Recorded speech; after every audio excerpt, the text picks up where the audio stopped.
촬영, 그 영화의 제작과 공동 연출, 그리고 편집, 뭐 이렇게 4가지 역할을 하신 걸로 알고 있습니다. 감독님, 감독님도 이 영화를 필름으로 본 건 상당히 오랜만일 텐데, 다시 모시고요. 소감이 어떠신지 영화에 대해서 얘기 나누는 시간 갖도록 하겠습니다. 민병 감독님 앞으로 나와주시기 바랍니다. 박수 좀 부탁드릴게요.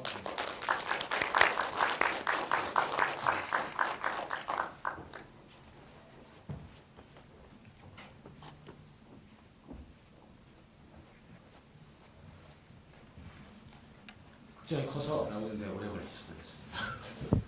네, 감독님 인사 말씀하고요. 소감 말씀 좀 부탁드리겠습니다.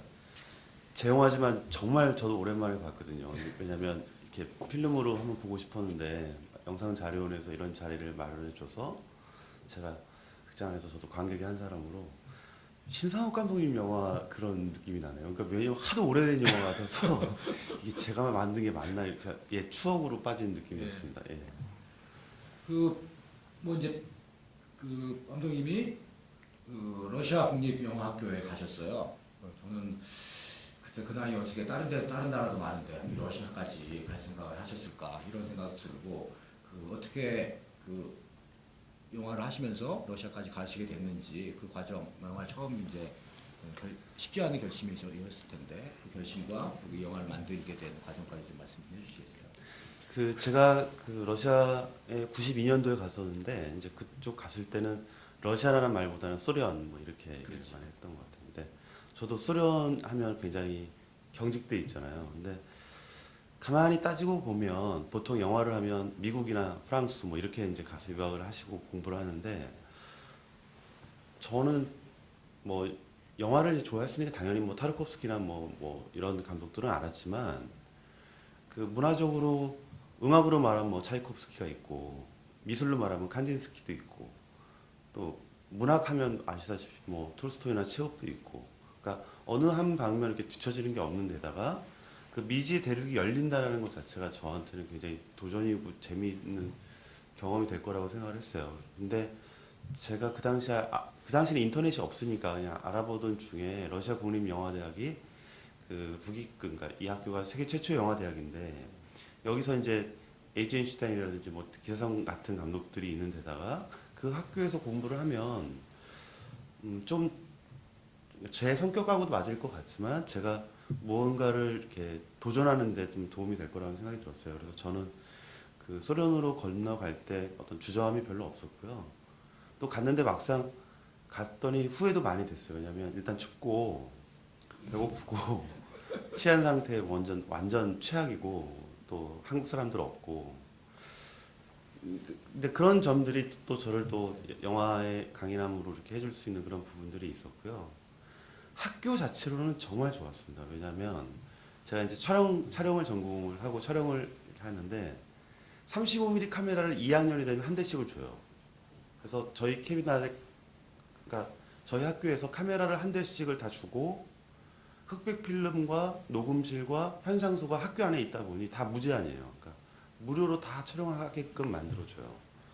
그러니까 원 없이 찍고 원 없이 영화를 만들 수 있는 환경을 줬기 때문에 그리고 학교 이외에는 뭐 음식점도 그 당시에는 없었기 때문에 그러니까 공부하는 거로는 굉장히 좋았지만 생활하는 건 좀 어려웠고 뭐 그런 있었는데 제가 예상했던 것보다 삶은 조금 힘들었지만 그곳에 가기는 정말 잘했던 거죠. 예, 아주 좋았습니다. 예.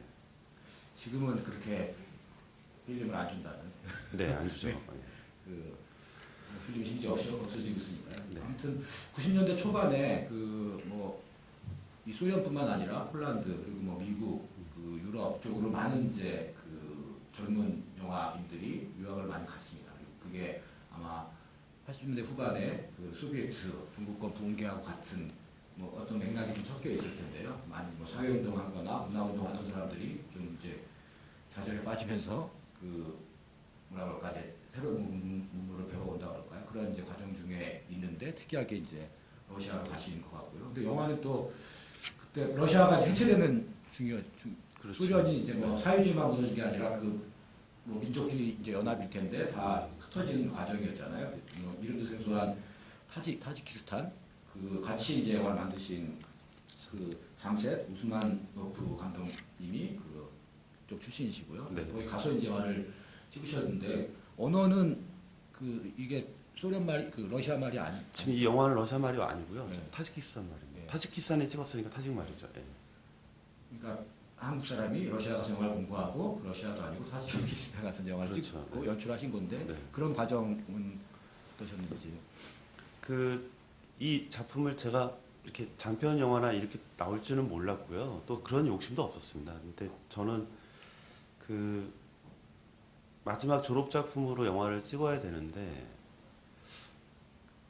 지금도 젊은데 그 당시는 또 얼마나 젊었겠어요. 그러니까 이게 그런 게 제가 뭐 체첸이라든지 이렇게 전쟁터에 가는 걸 되게 좋아했었어요. 왜냐면 제가 거기서 사진 찍고 하는 걸 되게 좋아했는데 이 타지키스탄이 내전 중인데다가 전쟁 중인데 그 옆에 같이 공동 연출했던 우리 잠시의 친구가 저보다 나이가 많지만 우리 친구니까 제안을 했어요. 우리 가서 이렇게 같이 공동으로 연출하자는데 그 유혹이나 그 제안이 이렇게 싫지가 않았어요. 왜냐하면 시나리오도 없었지만 모스크바에서 제가 단편 영화를 많이 촬영을 하니까 모스크바는 제가 잘 이렇게 알겠는데 이 미지의 땅으로 또 건너가서 무언가를 촬영하고 무언가를 영화를 만든다라는 그런 설렘이 있었고 또 내전 중이라는 게 또 마음에 들었어요. 왜냐하면 어쨌든 저는 뭔가를 이렇게 도전하는 게 그 당시에는 되게 열망적이었으니까 그래서 비자가 안 나오는데 제가 목사 비자를 받아서 목사 신분으로 들어가서 이제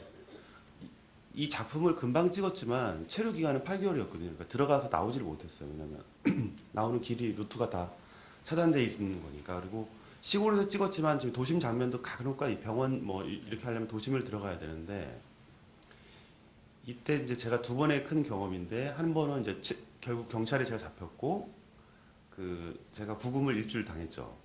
그래서 이제 걸려서 그리고 풀려나서 다시 그 후반 작업을 이쪽 스튜디오에서 할 수 있는 그런 경험이 한 번 있었고 그 저희 현상실에서 이제 이 영화 현상하는데 이제 비행기 폭격을 받았어요. 그래서 지금 왜 이렇게 스크래치가 많냐라고 하시면 저희가 폭격을 받은 상태에서 네가 필름을 우리 직원분들과 우리가 살리겠다고 다 빼갖고 밤에 그걸 넣은 거예요. 그러니까 이렇게 하고 네가가 손상이 굉장히 심하게 된 부분들이 이제 그런 전쟁의 그런 상흔들이 있었죠. 저는 뭐 상영을 많이 해가지고 그렇게 된 줄 알았는데. 그건 아니고 원래 그래서 편집실에서 만들다 보니까 이게 딱 90분인데 저는 90분짜리로 만들 생각이 없었어요. 왜냐면 이 내용도 굉장히 간단한 내용이기 때문에 근데 아무리 편집을 제가 하더라도 이렇게 줄일 수가 없는 거예요. 그래서 영화를 만들어 놓고 보니까 장편 영화가 되는 거예요. 그래서 이게 영화 이거 우리가 보여줘도 되나? 뭐 이렇게 둘이서 이렇게 얘기를 하다가 아주 우연찮게 그냥 자막도 없이 제가 그 당시 부산국제영화제 이용관 선생님한테 프로그래머한테 이렇게 비디오 테이프를 이렇게 보냈어요. 자막 없이. 근데 바로 이제 그게 선택이 됐고 그 자막 없이 어떻게 보셨을까? 참 희한한데. 이용관 선생님은 그 당시에 그렇게 얘기하는데 자막 없이도 그냥 영화가 되게 재밌었대요. 그래서 다 이렇게 했다고 그래서 제 3회 부산국제영화제 때 처음 이제 상영이 됐고 그 이후로 가서 개봉까지 할 수 있었던 거고요.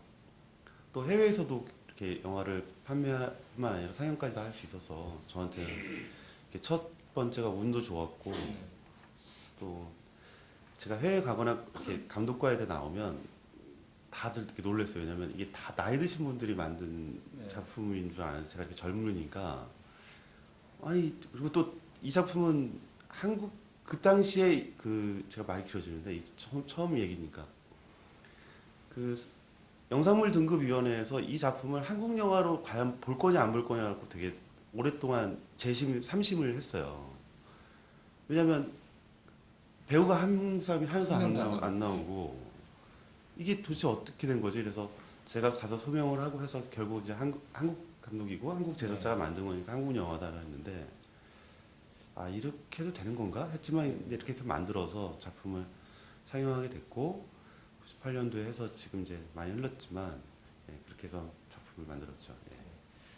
그렇게 이제 98년에 3회 때 영화를 이제 트시고 자막이 이제 나오잖아요. 토리노 국제영화제라든가 지금도 이제 그 중요한 영화제로 테살로니키 이런 그 영화제들에서 상영이 되고 또 수상도 받고 이러면서 그때 부산국제영화제에서 상영할 때는 사실 잘 몰랐어요. 그 평론가들도 그렇고 관객들도 그렇고 많이 찾아가서 보거나 뭐지 이게 러시아 영화인가 한국 영화인가 뭐 이렇게 인식이 됐고 그냥 학생 영화인가 보다 이렇게 그렇죠. 생각을 하는 경향들이 많았던 것 같습니다. 저도 그때 같이 갔었는데 이게 뭐지? 뭐 근데 뭐 이제 이렇게 생각을 했던 것 같아요. 근데 상을 받고 이러면서 그 관객분들이나 그 영화 평론가나 아니면 관계자들이 영화 이제 오히려 한국에서 먼저 상영을 했는데 한국에서 못 보고 외국에서 평가를 받으면서 다시 찾아보게 된 그런 그 경우죠. 어떻게 보면 한국 영화지만 역수입이 된 것 같은 느낌이었던 것 같고요. 근데 지금의 부산국제영화제와 제3회 부산국제영화제는 완전히 다른 분위기잖아요. 국내 영화제 같은 분위기. 예, 거기 뭐 남포동에 그냥 네. 대충 하는데 우리 공동으로 연출했던 잠시의 우스마노프가 성격이 아주 화를 많이 내는 친구입니다. 그러니까 다혈질의 거의 우리 그 2층의 검사라고 보시면 돼요. 굉장히 다혈질인 배우인데, 그러니까 이 감독인데 이 친구가 처음으로 태어나서 외국을 여행한 게 부산국제영화제에 온 거예요. 그래서 3회 때 부산국제영화제 때 두 번의 상영이 있는데 첫 번째가 오전 10시 반에 첫 상영이었어요. 그리고 부산에 왔는데 이 친구가 부산에 와서 많이 울었어요, 첫날. 왜냐면 태어나서 바다를 처음 본 거예요. 그러니까 이 바다를 보고 너무 감격스러워서 우는 거예요. 그래서 저보고 울면서 그러는 거예요. 울면서도 내일 관객은 많겠지 자꾸 그러는 거예요. 근데 제가 뭐 관객 이렇게 하는 것도 아니고 저도 처음이니까 그래서 관객 갔는데 오전 10시 반 처음 월드 프리미어 상영이잖아요. 15명인가 이렇게 앉아 있었어요. 그래서 우리 잠시 보다가 화를 낸 거예요. 근데 보통 영화를 보면 감독은 적어도 이렇게 앉아 있어야 되는데 영화제 측에다 가갖고 항의를 하는데 항의를 다 러시아말로 하니까 이쪽도 못 알아듣는 거죠. 그 두 번째 상영 때도 20명? 30명밖에 없었어요. 그것도 제가 아시는 제 가족들하고 몇 명 이렇게 앉아 있었고 없었어요. 그래서 그때 마침 그 모세 말로와프가 저희 영화를 봐주셨고 그분이 영화제에 공식 항의를 해서 특별 상영을 한 번 더 했어요. 왜냐하면 왜 이 영화를 이렇게 방치해 놓느냐. 그래서 저희가 상영을 했고 그 이후에 키아록사미하고 모세 말로와프가 저희 영화를 거꾸로 해외에다 소개를 해줘서 영화제를 나가게 됐고 부산국제영화제 때 이렇게 그러니까 그 친구는 지금도 그래요. 부산영화제 아직도 하냐고 뭐 이렇게 하는데 그런 이렇게 근데 지금 생각해보면 굉장히 미안한 거죠. 왜냐하면 어쨌든 저도 이렇게 한국 사람이니까 막 노력을 했어도 해야 되는데 그 당시엔 그런 영화제 첫 경험이나 이런 게 저희도 없으니까. 근데 그 이후에 제가 해외 나가서 영화제 가서 상을 받고 했을 때 그 친구가 이상하게 상을 받아도 화를 내요. 그 캐릭터인데 왜 상을 주냐고 뭐 우리가 뭘 한 게 있다고 막 그러냐고 또 안주도 그러고.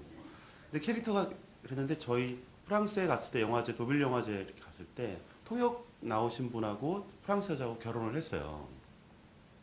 실력자시네요. 완전 실력자시죠. 영화제 근데 가서 그러니까 그 통역해 주시는 프랑스 여자하고 지금 프랑스에서 살고 있고 지금 그 이후로 작품을 2개를 더 만들었죠. 그래서 다 칸네 영화제에서 다 상영을 하고 세 번째까지 만들고 네, 3번째까지 만들었죠. 지금도 몽마르트에서 살고 있죠. 네. 그래서 이 작품으로 이제 정확하게 망명은 아니지만 이제 프랑스 사람이 됐고요. 지금 이제 타직 출신의 프랑스 사람이고 프랑스에서 지금 영화를 하고 있는. 그래서 어쨌든 지금 영화를 만들고 있을 때도 저한테는 이제 이메일이 되니까 이메일로 이렇게 오면 그 부산국제영화제 때 그래서 그 이후로 왔어요. 다음에 한번 오시고 본인은 오지 못했고 작품만. 작품만. 네.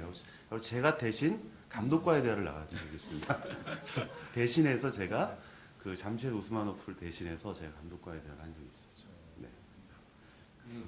98년 때 그러니까 부산국제영화제가 그 한국의 이제 영화 산업이라든가 이런 것들도 되게 이제 부흥시키는 그리고 문화적인 뭐 이제 자긍심을 주는 그런 역할도 했는데 독립 영화인들에게는 그 처음 이제 자기 영화를 소개할 수 있는. 근데 뭐 영화를 트는데 이 감독님처럼 이렇게 매진이 뭐 20명밖에 안 와 있고 이런 경우도 있는데 뭐 저도 98년에 하워드. 아니요. 아닌가요? 다른 영화로 아, 코스로 맞다. 갔는데 네.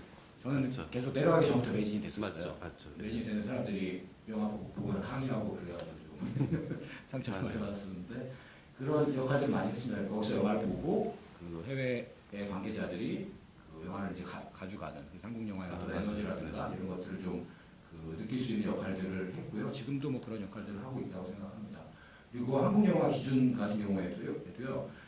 외국 같은 경우에 이게 제작이 누구냐, 지금 감독 이런 거 중요하지 않잖아요. 김진우 감독의 라스트 스탠드 이거 미국 영화입니다.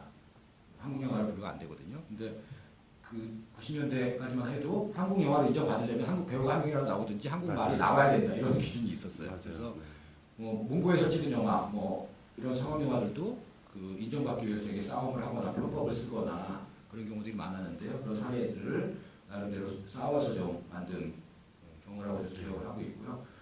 어쨌든 영화 안으로 좀 들어가 보면은 그 영화 얘기가 그 돈 많은 사람하고 싸우는 거잖아요.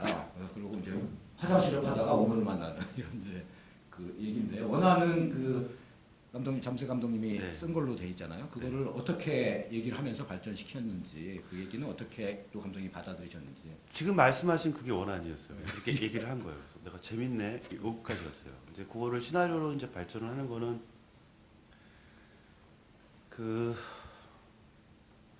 사실 우리 잠시 우스만ov 이 친구도 시나리오를 막 쓰고 이렇게 우리가 페이퍼를 해서 신바이신하고 이러진 않았어요. 그러니까 그냥 이야기를 가지고 있고 우리가 A4지 2장짜리 트리트먼트를 가지고 있었죠. 그래서 이 트리트먼트로 영화를 만드는 거였고 촬영, 조명 이쪽 담당은 이제 제가 안살림은 하는 거고 이쪽은 그 나라 사람들이니까 섭외 그다음에 다행이었어요. 왜냐면 제가 이 카메라가 이렇게 좋은 카메라가 아닌데 아레플렉스 3 그냥 3 그러니까 비일도 아니고 3 카메라인데 굉장히 낙후된 카메라인데 이 카메라가 40kg가 넘습니다. 굉장히 무거운 카메라인데 이걸 이렇게 촬영하고 있는데 이 친구가 아시다시피 이렇게 모니터가 없잖아요. 그 당시에 이렇게 모니터로 볼 수 있는 감독 시스템이 없고 저만 볼 수 있는 거거든요. 뷰파인더로 보시는 거예요? 네, 뷰파인더 저만 알고 있는 거죠. 앵글을 저만 아는 건데 오늘 보시면서 혹시 위가 잘리면 근데 제가 1대3호로 찍은 거여서 1대8호가 아니라 3호가 해서 위가 좀 잘린 게 아니라 사실은 위가 다 복원이 된 그러니까 이렇게 원판으로 보시면 이게 그냥 그대로 이렇게 답답하신 이런 것들은 없을 거라고 생각을 하고요. 그러니까 지금 영화 내용으로 들어가자면 우리 공동 작업이라는 느낌보다도 서로 역할이 좀 달랐던 것 같아요. 그래서 이 친구가 확인을 할 수 없으니까 다시 찍어달라 이렇게 리액션을 하는 적은 별로 없었어요. 왜냐하면 제가 오케이를 하면 그냥 오케이가 되는 거고 아니면 오케이 되는 거니까. 그래서 사실 우리가 촬영장에 너가 연출이고 내가 촬영이야 이런 것도 없었던 것 같아요. 왜냐하면 스태프들이 전부 다 해서 한 10명? 8명? 10명? 촬영 조수 해갖고 2명 더 제가 있었고 조명팀에 2명 있었고 나머지 동네 아저씨 마을 사람들이 조금 도와주시고 그렇게 해서 찍은 거니까. 그리고 아시다시피 동시동검이 아니라 전부 후시로 찍었기 때문에 이렇게 제작 여건이라든지 이런 거는 없었죠. 근데 사실 그 당시에도 이런 기법과 이런 거는 굉장히 러시아에서 굉장히 올드한 느낌의 영화거든요. 그래서 흑백 필름으로 찍어서 칼라로 포즈를 떠서 이 색깔을 내는 건데 그냥 이렇게 테스트를 제가 해본 거죠. 그래서 이런 황토색의 느낌이 제가 좋아서 이렇게 이제 학생 때 공부를 해본 경험으로 이렇게 색깔을 내고자 했는데 지금이야 DI를 하면 기술적으로 다 하지만 그 당시에는 지금 말씀드렸다시피 필름으로 또 전쟁 와중에 현상 액을 직접 섞어서 이렇게 만들어내야 되는 그런 애로사항이 있어서 지금 톤이나 이런 것들은 사실 많이 이렇게 일정치는 않죠. 그렇지만 그냥 원하는 느낌 이렇게 보시면 그게 또 좋은 것 같습니다. 사실 디지털로 하고 지금 워낙 우리 사회가 빨리 바뀌어서 그런데 디지털로 DI를 한다거나 프린트를 이제 영화를 만들어도 프린트를 안 뜨고 그냥 디지털로 상영을 하잖아요. 그리고 한국 같은 경우에는 1년에 상업 영화들 같은 경우 1년에 한 편 정도 필름을 촬영을 합니다. 또 작년에도 하나, 올해도 하나 정도인 것 같은데요. 보면은 확실히 비주얼이나 때깔 이런 건 달라요. 근데 영화 자체는 또 영화마다 다른 거겠지만 그 필름을 안 쓴 지가 10년밖에 안 된 거예요. 근데 거기에 너무 익숙해져서 조금만 끌어도 항의를 하고 이러죠. 지난번에 타란티노 감독의 바스터즈 영화를 이제 극장에서 상영을 할 때는요, 극장 앞에 이렇게 안내문이 써 있더라고요. 이 영화에는 감독의 의도에 의해서 일부러 스크래치가 가 있습니다. 오늘 감독 연출도로 필름처럼 느낌을 하려고 이렇게 했는데 거기에 항의를 하거나 이럴 수가 있으니까 그 촬영을 좀 잘려서 저도 좀 이상하다 느낌 있었는데 촬영이 어떤 풀 사이즈로 간다기보다는 조금 뭐 이렇게 바닥을 중심으로 해서 이렇게 담았잖아요. 네. 예, 뭐 인물이 이렇게 오는 거라든가 뭐 이런 컨셉은 감독님이 정하신 건가요? 아니면 저도 이제 더듬어 봐야 되는 건데 그 당시에는 그냥 이렇게 찍었었어요. 그러니까 티 다운돼 있는 느낌? 예, 그러니까 제가 왜 이렇게 찍었지? 지금 보면서 내가 왜 이렇게 찍었지? 이렇게 지금 생각은 들지만 그 당시에는 제가 그렇게 찍어야 된다는 막 투신으로 찍었기 때문에 상당히 일관성이 있는 예, 그냥 왜 그렇게 찍었는지 저도 이상해요. 근데 그 마을에 가서 그냥 그렇게 찍어야 된다라는 제 그냥 고집이 있었던 건가요? 그냥 그랬던 거 같아요. 멋있어 보이니까. 근데 그냥 그렇게 인물들을 담고 이게 싶었어요. 좀, 요즘에 좀 보기 힘든 앵글인 그렇죠, 것 같아요. 네. 바닥에 틸다운돼 있고 인물이 저쪽, 그러니까 스크린을 반밖에 안 쓰는 거죠. 인물이 이렇게 다가오는 그게 어떤 또 영화적인 느낌, 뭐지? 그 장면이 상당히 중요한 것 같은데 지나고 보면은 그냥 그거구나 이렇게 생각되는 그런 느낌이 있을 것 같고요. 그 영화 안에서 어쨌든 그 주민들하고의 교감이 되게 중요했을 것 같아요. 그 주민들의 협조나 동의가 없었으면 물론이죠. 얘들이 와가지고 땅을 파고 막 이러는데 제가 어떻게 교감을 하셨는지. 제가 약이 될 수도 있고 독약이 될 수 있어요. 저라는 인물이. 왜냐하면 그 마을에 갔을 때 이 마을에 갔을 때 제가 이렇게 나타나면 정말 동네 꼬마 이 애들이 진짜 케이팝 그 열광하듯이 이렇게 저를 따라다녔어요. 왜냐하면 너무 신기한 거예요. 한국에서 왔다라는 외국인이. 그러니까 그 마을에 외국인이 들어온 게 처음이었던 것 같아요. 그러니까 이게 촬영을 이렇게 할 수가 없어요. 그래서 제가 진짜 지금 생각난다. 제가 이곳에 8개월을 있었는데 2달간은 빈 카메라로 계속 촬영을 했어요. 그러니까 처음에는 사람들이 카메라 앞에서 다 이러고 뭐 이러고 어른들 뭐 누구나 다 건데 계속 촬영하니까 이분들도 지치는 거예요. 그러니까 그런가 보다. 그냥 그런가 보다 하고 나서 3개월 후에 촬영을 한 거예요. 그러니까 그래서 저희가 촬영을 해도 뭐 그냥 뭐 자연스럽게 이렇게 됐던 거고요. 그 마을 그러니까 아시다시피 지금 이렇게 영화에서도 느껴지시겠지만 얼마나 순수하고 이 순박하신 분들이 있어요. 근데 외국인 저가 들어오니까 훨씬 더 도와줘야 된다는 생각에서 마을 사람들이 이렇게 단합해서 저희 얘기를 들어주시는 게 있고 그게 참 좋은 면이라고 하면 나쁜 면은 제가 가면 다 꾸며져요 이상하게. 자연스러워야 되는데 뭔가 딱 어색해요. 이렇게 뭐 다 정돈돼 있으려고 그러고 그리고 절대 이렇게 자기들의 치부 뭐 대문도 닦아요 막. 이게 그러니까 영화를 어제 봤던 그 문이 오늘 제가 가면 닦여 있는 거예요. 그래서 이게 그러니까 야기자통인데 이거를 이렇게 해결하는 방법은 시간밖에 없었던 것 같아요. 시간이 지나니까 그들도 이제 닦지 않고 그들도 취한 모습 보이고 그들과 같이 밥을 먹고 그들과 같이 뭐 하니까 저보고 이런 제안을 했어요. 여기 아시다시피 종교가 이쪽이잖아요. 저보고 개종을 하라는 거예요. 목사님이시고 이쪽이시지만 저보고 이쪽으로 하면 자기들이 본격적으로 도와주겠대요. 그래서 본격적으로 도와주지 않아도 된다. 나는 내 길이 있다.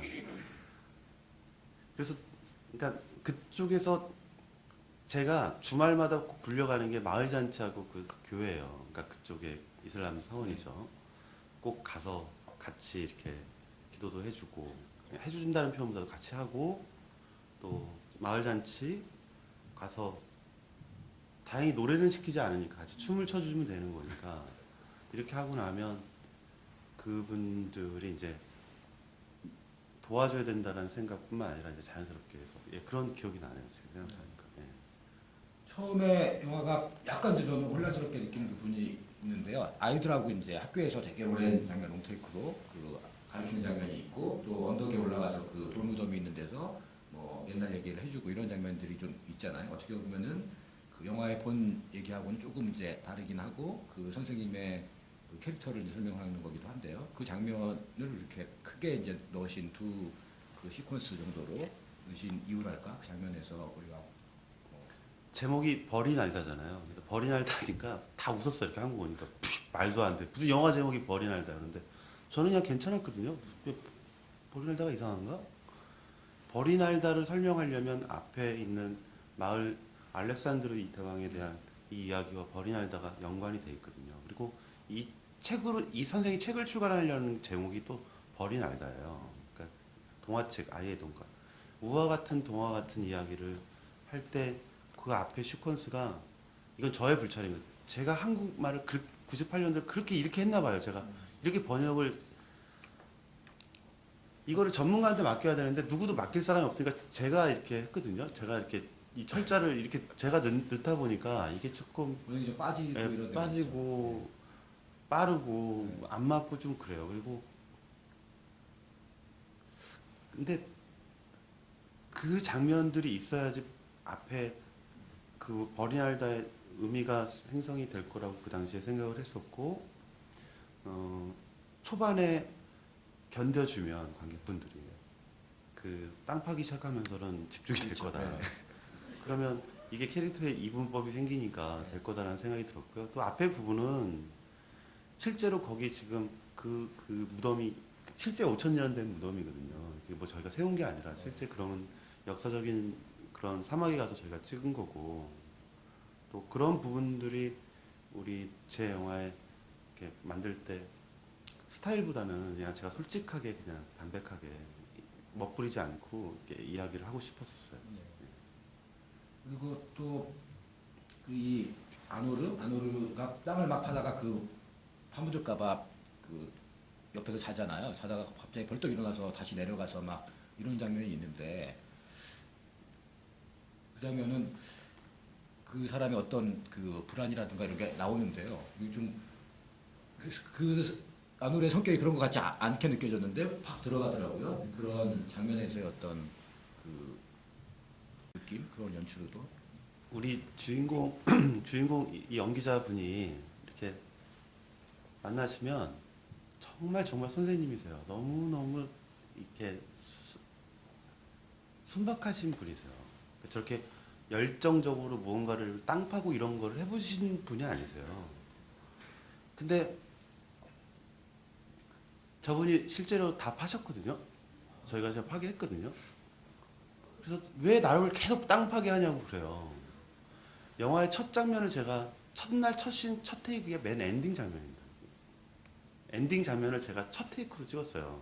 그러니까 우리 아노르 선생이 저한테 그래요. 내가 왜 나와서 흐뭇한 미소를 짓고 있어야 돼요. 그래서 엔딩은 이렇게 갈 거니까 이거 먼저 찍자. 그래서 엔딩을 놓고 뒤로 역순으로 가는데 그 다음부터 땅을 파게 했어요. 그래서 한 달 반 정도를 팠으니까 저렇게 내려갔어요. 근데 자꾸 이 선생님은 그러는 거예요.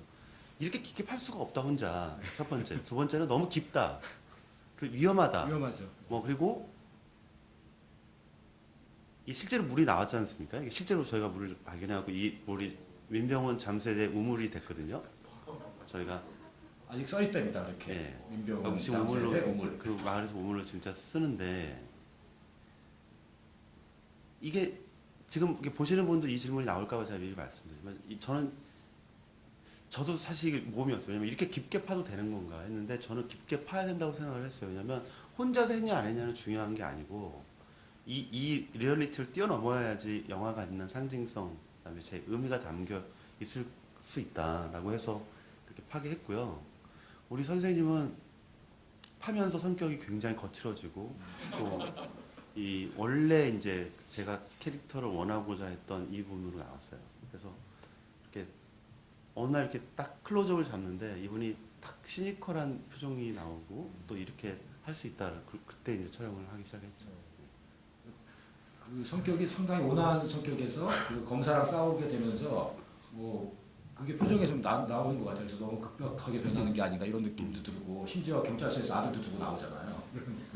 거의 그 일반적인 사실을 뛰어넘는 그런 이제 과정들을 보여주면서 영화의 어떤 상황들이 뭐 재미있게 전개가 되는 걸 보여준 것 같습니다. 아들을 낳아야죠. 그러니까 이 사람, 그러니까 이게 굉장히 그러니까 이성적으로 보면 못된 아버지죠. 이게 말도 안 되죠. 아내 뭐 모든 게 이 사람은 우리 흔한 에이 정신병자야 이렇게 얘기할 수도 있어요. 네. 근데 저는 정신병자를 긁고 자는 게 아니라 지금 이 사람이 가진 캐릭터를 또 긁고 자는 게 아니라 원하는 영화의 방향에서 진실을 향해서 그 사람이 다 투영해서 다 추진할 수 있는 그런 부분들이 이게 벌이 날다가 잘 안 생나시는 분들은 제가 그 벌이 쏘다 뭐 이렇게 하시는 분도 있어요. 그러면 진짜 벌이 쏘면 코끼리에서 쏴도 코끼리도 움찔끔 할 거라고 생각을 해요. 왜냐하면 그 이렇게 서민들이 이렇게 쏘는 이런 영화이기 때문에 그런 투신해야 된다는 문제여서 여기에 아들, 뭐 아내, 뭐 여러 이런 부분들에 대해서 이 사람이 한 방향으로 가야 된다는 생각이 있었죠. 네. 네, 관객분들 궁금하신 점이라든가 하실 말씀 있으시면 손 들어주시면요. 제가 마이크 보내드리겠습니다. 네, 저기 모자 쓰신 분 먼저 하십시오.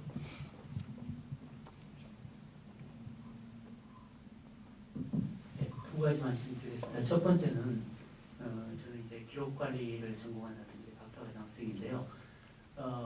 필름이 이제 처음 생산이 될 때에 스크래치가 많이 날 수밖에 없는 환경이 있었다. 그리고 그것을 그렇다면 그것을 이제 여러 영화제에 상영을 하셨을 텐데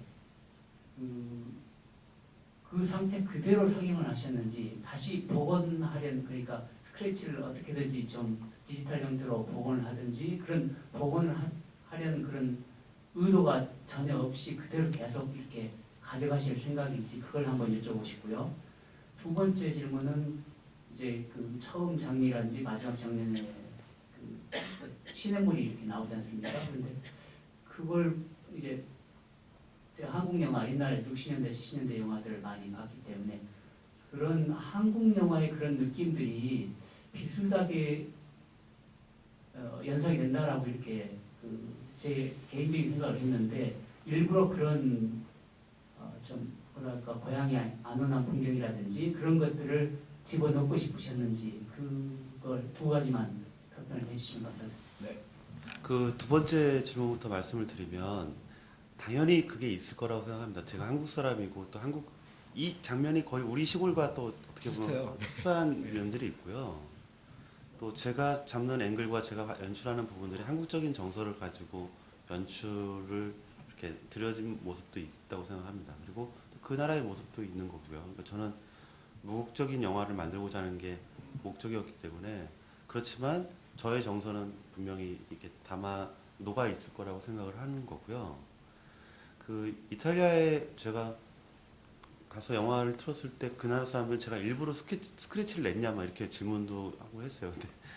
근데 그 복원 말씀하셨는데 첫 번째는 복원 시스템이 그 당시에는 잘 없었고요. 두 번째는 복원하고자 하는 마음이 별로 없었어요. 왜냐하면 저는 이것도 저의 그냥 실력의 한 부분이라고 생각합니다. 스크래치라는 게 제가 뭐 폭격으로 피해를 받든 뭐 이런 이건 벌이 날다가 갖는 저의 영화의 운명이라고 생각을 합니다. 그리고 구멍이 숭숭숭 뚫려 있는 거를 정말 안타까운 마음으로 복원시켜서 다 할 수도 있겠지만 그 당시에 저희가 그런 제작비와 또 그런 현상소와 스크래치뿐만 아니라 이렇게 훼손이 될 수밖에 없는 상황이었지만 그래도 영화가 그냥 여기 자기 옷에 맞게끔 자기 옷에 맞는 상태에서 영화제를 가든 상영이 되든 그 부분으로 그냥 보여줄 수 있다고 한다면 이 영화가 갖는 그냥 자기의 운명이고 또 그 운명을 이렇게 짊어진 그런 부분이라고 생각을 하면 저는 이게 온당하다고 저는 생각을 했죠.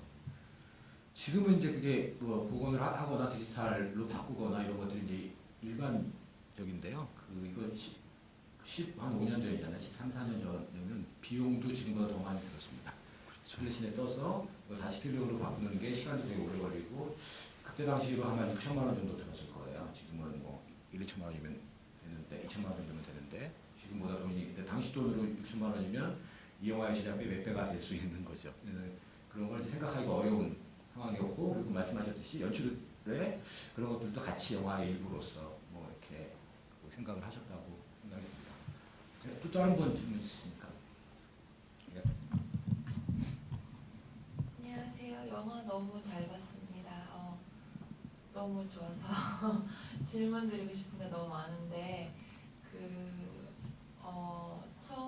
첫 번째 질문은 이제 제가 맨 처음에 영화를 딱 보기 시작했을 때 정말 그 아바스 키아로스타미 감독의 내 친구의 집은 어딘가, 그게 한국 제목인지 모르겠지만 그거 생각이 되게 많이 났어요.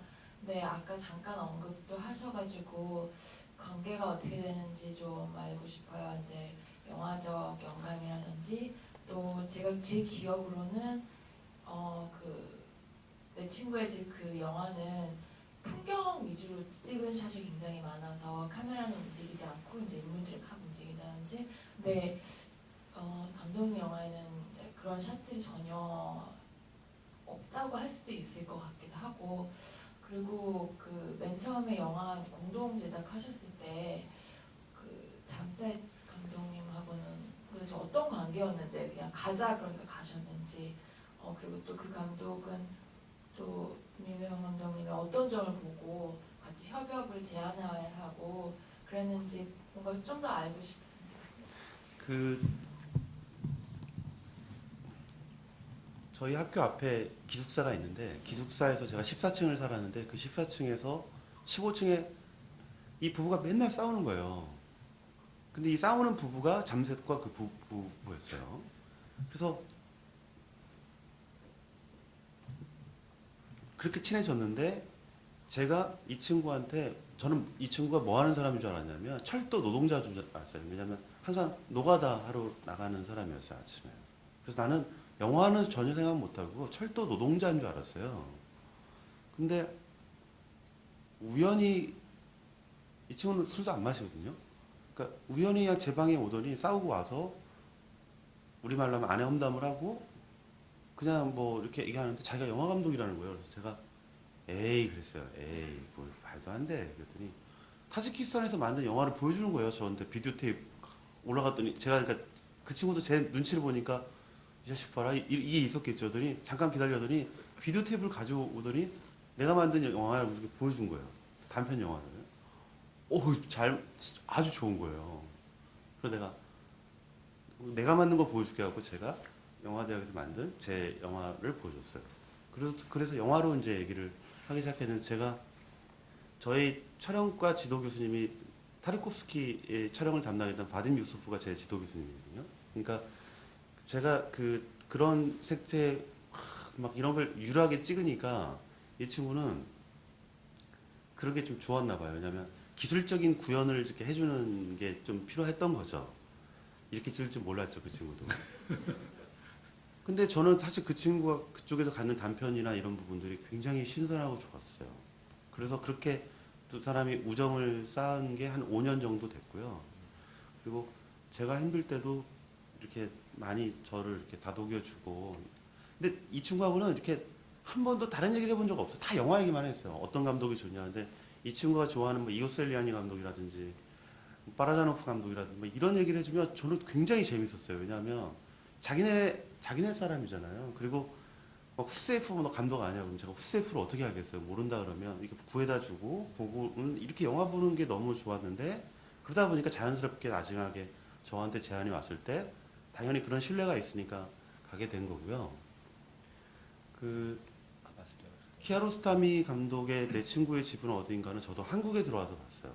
그러니까 그 당시에 모스크바에 있을 때는 못 봤어요. 근데 키아로스타미 감독을 부산국제영화제에서 만났죠. 그러더니 그분도 저의 영화를 되게 좋아해 주셨고,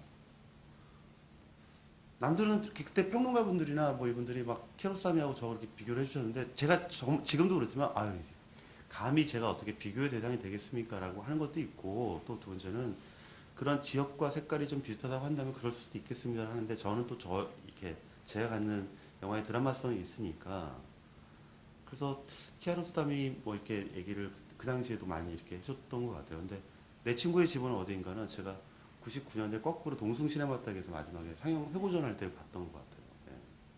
한국에 그 아바스 키아로스타미 영화가 늦게 들어왔죠. 이 영화가 90년대 초반 영화인데 96년 때 맞아요. 개봉을 했고, 그 다음에도 계속 이제 상영이 됐었습니다. 돈도 많이 벌었죠, 한국에서. 네. 네, 또 관객 질문 있으신 분 흔들어 주시기 바랍니다.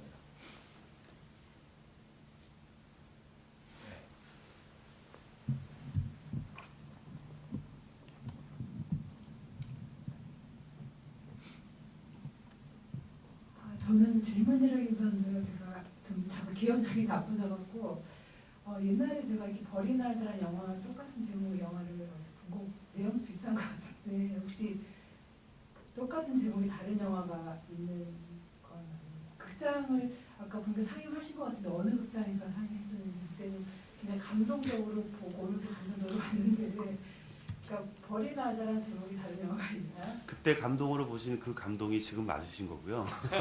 같은 영화 맞고요. 다른 제목의 영화는 없고요. 그러니까 그 작품인 것 같고 제가 개봉을 99년도에 했던 걸로 기억나고요. 9년 했습니다. 네, 그리고 99년에 동숭 시네마탁에서 했고 서울 서대문에 있는 극장에서도 했었고요. 이렇게 지방까지 했었던 것 같아요. 이렇게 단관으로 계속 돌아다니면서 영화를 이렇게 사용했던 기억이 납니다. 상당히 감동 많이 받았고요. 네. 저는 완전히 외국 영화라고 생각하고 봤던 것 같아요. 너무 영광입니다. 아예 별 말씀이시죠. 네, 이거는 어쨌든 그 20대 때 그 혈기왕성할 때 그 만든 영화를 이렇게 40이 되신 감독님, 40이 넘으신 감독님하고 이렇게 얘기를 하게 되니까 저도 재밌고요. 영화에 이렇게 또 이렇게 특이한 장면이 하나 있더라고요. 그 아노르가 이게 안 되겠다. 그 아들을 불러다가 양을 끌고 이제 차 네, 타고 차에 버스에 양을 싣고 가서 내리잖아요. 근데 사람들이 양을 거래하면서 악수도 그렇게 세게 팔이 빠지도록 하는 거, 저 사람들이 뭘 하고 있는 건가 했더니 그게 흥정을 하는 거잖아요. 그것도 팬들도 찍으셨어요. 그리고 사람 많은데 그 카메라가 40kg인데 그거를 들고 그거는 두 번 찍었어요. 그 첫 번째 찍은 날 잡혀갔어요 제가. 거기서 잡혀갔고요. 그래갖고 나중에 일주일 뒤에 나온 다음에 한 달 있다가 다시 가서 이렇게 두 번 찍은 장면이요. 그러니까 그 시장에 외국인이 들어가면 안 되고 그때 이제 아시다시피 그 폭탄 뭐 이런 테러들 네. 뭐 이런 것들이 이제 분분하게 있는데 저는 이제 어쨌든 그 신분을 숙이고 들어오는 걸 이제 소문이 났고 또 아니까 재활직으로 왔다 이렇게. 그렇죠. 네. 왜냐면 외국인이 카메라를 들이대려면 국가의 허가가 있어야 되는 건데 제가 카메라를 들고 있으니까 당연히 이제 저는 복면을 하고 있으니까 더 튄 거죠. 저는 가리려고 한 건 복면하니까 더 튀었나 봐요. 그래서 거기서 잡혀갔던 거고 그 시장 가서 이렇게 이제 악수하는 건데 저도 얼마나 웃었는지 몰라요. 찍으면서도 저도 깜짝 놀랐죠. 근데 정말 그렇게 이거를요. 에이 그러신 분도 없을 거예요. 아시는 분도 여기 왜냐면 요즘에 국제화돼서 30분 동안 해요. 그러니까 팔이 빠지라고 해요. 빠지라고 진짜 하는데 야 저렇게 하는구나. 그리고 안 깎아주고 계속 그렇게 하는 거예요. 근데 이게 생존권이잖아요, 이분들은. 이게 이렇게 뭐 이게 30분 동안 이걸 하세요. 그러니까 와 정말 깜짝 놀랐어요. 재밌었어요. 그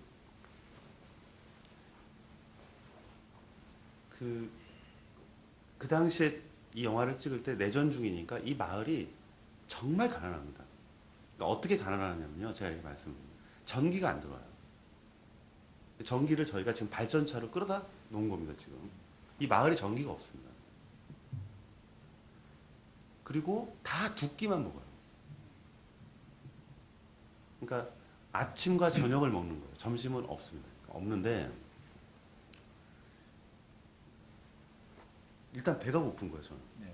항상 저는 먹어야 되는데, 근데 여기식으로 양고기 스프 아시다시피 양고기 스프인데 안에 감자 하나하고 양고기 조금 이렇게 있는 그 스프하고 빵을 주는 건데 이걸 가지고 이렇게 먹고 이거를 이제 지내야 되는 거죠. 그래서 저는 사실 영화고 이렇게 그것도 중요하지만 음식이 이렇게 제가 양고기를 좋아하는 사람도 아닌데다가 그 냄새가 이렇게 하는 것도 아닌데 처음에 되게 힘들었어요. 왜냐하면 일단 배도 고프고 음식도 안 맞고 또 무차별적으로 저한테 그런 배려가 없으니까 다 이렇게 저는 밥을 먹고 싶은데 근데 실제로적으로 그런 투정을 부릴 수 없는 게 가난하니까 쌀 좀 해주세요 이렇게 할 수가 없는 거죠. 그 마을에 실질적으로 물이 지금 우물이 나왔지 않습니까? 그때 정말 기뻤어요. 왜냐하면 그 마을 사람들이 그 냇가까지 가서 그 물을 길어야 되는 게 한 1km로 가야 되는데 너무 힘들거든요. 근데 그 냇가에서 이 물이 막 이렇게 우리가 지금 말하면 산에서 내려오는 물은 다 맑아 그리고 다 드시는 건 아니잖아요. 산에서 내려온다고 다 먹을 수 있습니까? 그렇지 않죠. 그러니까 그 물도 이렇게 먹으면 안 되는 사실 이렇게 그냥 윗동네에서 다 빨래해서 내려오는 건데 그걸 어떻게 막 이제 소도 먹고 인간도 먹고 그러는 거죠. 그냥 이렇게 먹는 건데 그래서 그 우물이 나왔을 때 제가 그 마을을 떠나면서 굉장히 기뻤어요. 그리고 제가 상금을 받았을 거 아닙니까? 이렇게 상금을 했을 때 상금을 그 마을로 보냈다라는 게 너무 좋았어요. 저도 상금을 보내줘서 얼마 안 되는 돈이겠지만 상금으로 목욕탕을 지었다는. 네. 그래서 그거 이렇게 해줬을 때 저도 되게 기뻤고 그때 저희들 없이 축제를 벌였다고 그런 것 같아요. 목욕탕이면 축제 벌일 만하죠. 뉴스 나오고 막 그랬으니까. 네. 그래서 되게 정말 저희들은 되게 뜻깊은 이렇게 작품이었고 또 그 가난한 그분들과 이렇게 한 추억이 돼서 저희가 그쪽으로 나중에 테이블 다 비디오로 떠서 이렇게 보내드렸거든요. 그래서 그분들은 마을 사람 회관에서 그 마을 회관에서 엑스트라들이 다 그분 마을 사람들이잖아요. 그러니까 자기들끼리 보면서 시네마 천국을 벌였다는 얘기를 듣고 저도 굉장히 좋았었던 기억이 있어요. 근데 영화에서 반찬 투정하는 할아버지가 많이 빵 투정하는 할아버지가 나오잖아요. 방앗간 밀가루 아니면 안 먹는다. 그 장면은 어떻게 넣으신 건가요? 그분이 그 마을의 제일 연장자세요. 연장자시고 우리 어디 가도 연장자분한테 이렇게 인사를 하는 거죠. 연장자 분이셨고 90세셨어요. 저는 90세셨는데 혹시나 해서 물어본 거예요. 출연 좀 하시겠어요? 근데 하시겠다라고 하니까 해야죠. 그래서 이렇게 저분을 그냥 이렇게 출연을 했었고요.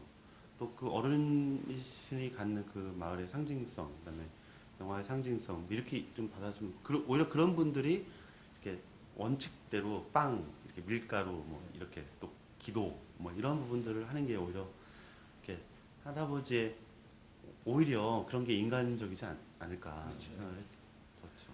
그 그룹 할 때 할아버지 이제 와서 그걸 보잖아요. 처음으로 발견하죠. 예, 직부가물을 이렇게 쭉 네. 보고 그 돌을 던져서 뽕 소리가 이제 네. 나는 거는 거의 잘려. 왜 잘렸는지 모르겠어요. 네. 저도 그게 소리가 나야 되는데 왜 애매하게. 날아가는지 모르겠어요. 있을 텐데. 근데 되게 이제 좀 불안한 느낌이 들었어요. 할아버지 거기에 빠질까봐. 큰일 나죠. 그러면. 예, 그런 아니셨죠? 근데 저희는 찍을 때 네. 그런 거 염두에 두고는 못 하죠. 예, 뭐 어떻게 해. 그럴 수도 있죠. 근데 어쨌든 잘 찍었죠. 예. 아니 그 굴이 이제 시커멓게 나오는 데서 네. 그 위에서 부감으로 찍은 장면이 아주 인상적이었어요. 그래서 소리가 좀 제대로 들렸으면 나했을 텐데 소리가 이제 나야 되는데 뭐 이런 느낌이었던 것 같습니다. 예, 뭐 더 질문 혹시 있으신가요? 네.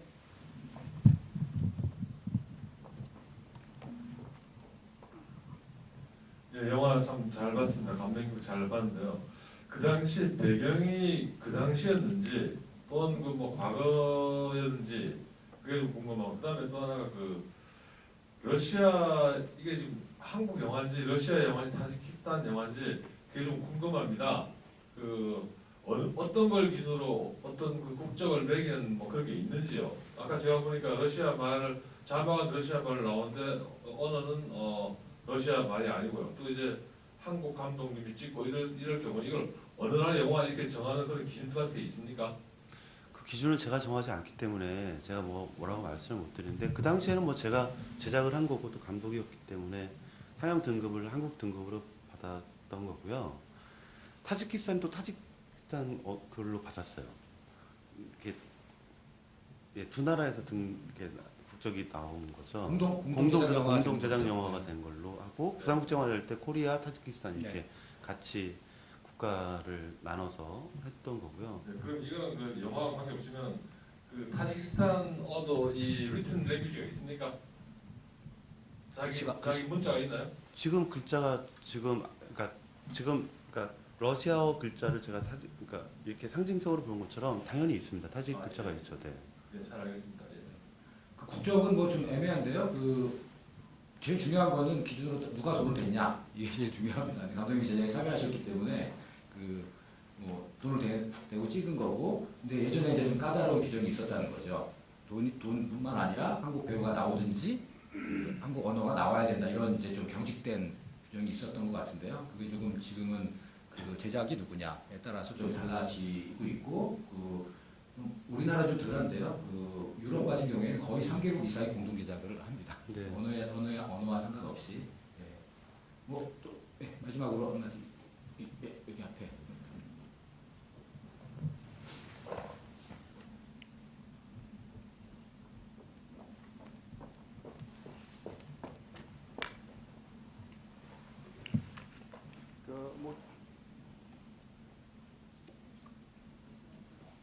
하시면 됩니다. 네, 그저 모처럼 저 마이크 나옵니까? 잘안 나와요.